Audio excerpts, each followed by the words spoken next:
안녕하세요, 유수연입니다. 자, 오늘의 엑사이다. 나는 타고난 재능이 없어요. 자, 그러면 어떻게 해야 해요? 아니, 타고난 재능이 있는 게 더 신기한 건데 전 타고난 재능이 있는 사람을 못 봤어요. 자, 그러면 성공한 사람은 타고난 재능이 있었다라고 얘기를 하는데 그건 어떻게 된 거예요? 자, 이게 참 말이 앞뒷면을 잘 들으셔야 돼요. 타고난 재능이 있는 사람을 나는 본 적이 없어요. 근데 타고난 재능이 없는 사람도 본 적이 없어요.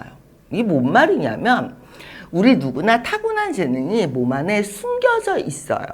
근데 이걸 끄집어내는 과정을 거쳐야만 타고난 재능이라는 게 세상에 드러나요.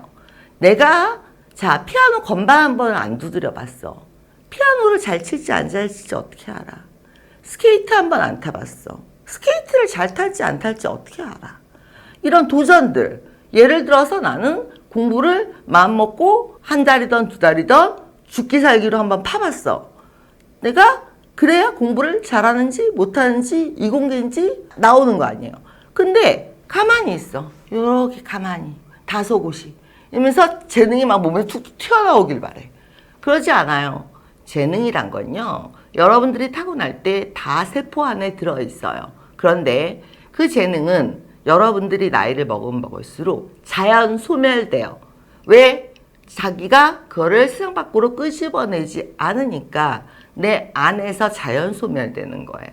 그러면 재능이 있는 거를 어떻게 아느냐? 노력을 해봐야 알죠, 노력을.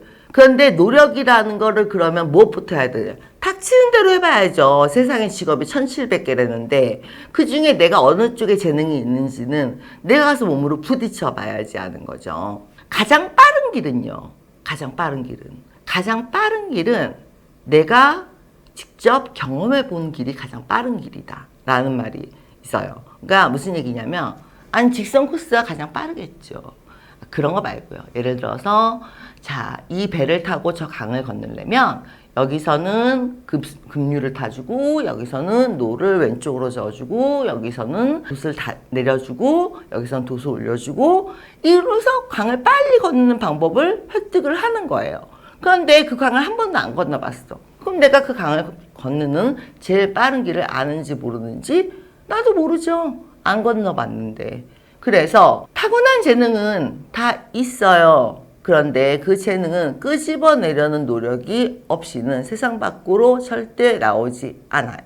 그래서 여러분들 혈관 속에 들어있는 거나 마찬가지예요. 바늘을 꼽아서 피를 보고 고통을 겪고 그래서 피를 빼내는 것처럼 내 안에 있는 것을 빼내기 위해서는 그만큼 내가 도전을 해보고 깨져보고 그리고 재능이 있는 것이 있구나 라고 했을 때 거기에 운과 노력이 더 추가로 받쳐주면 이제 그것이 스타가 되는 거죠. 그런데 여러분들의 대부분은 내가 봤을 때는 재능이 없어요. 왜 재능이 없냐면 노력이 없기 때문이에요.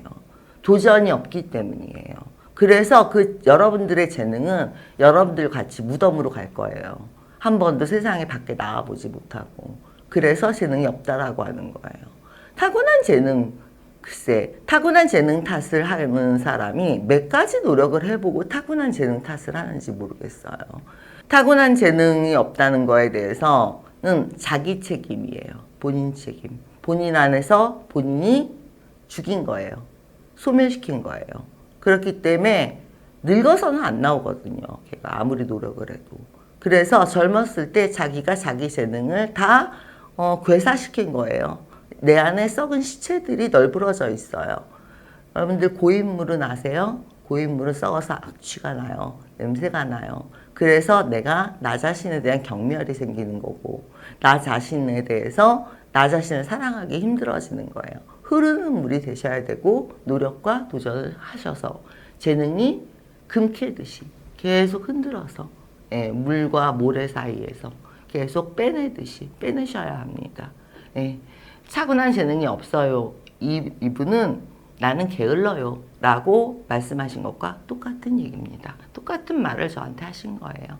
게을러서 어떻게 해요? 게으르면 게으른 대로 살아야죠. 오늘 여기까지 유수연이었습니다.